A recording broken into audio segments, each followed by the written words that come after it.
Aney niye uyumuyorsun? Uykum yok. Dur sana ninni söyleyeyim aney. Sesimi bilirsin, şimdi uyuturum onu.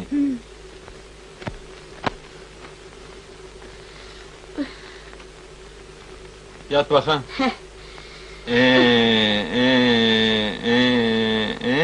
Ne garazın var bana, uyudası barana. Hasret kaldım avrada, bir tadam kana kana.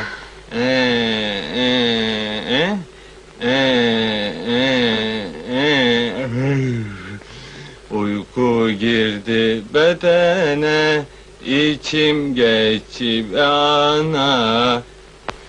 İçine ettin işin, ağzına sıçam aney.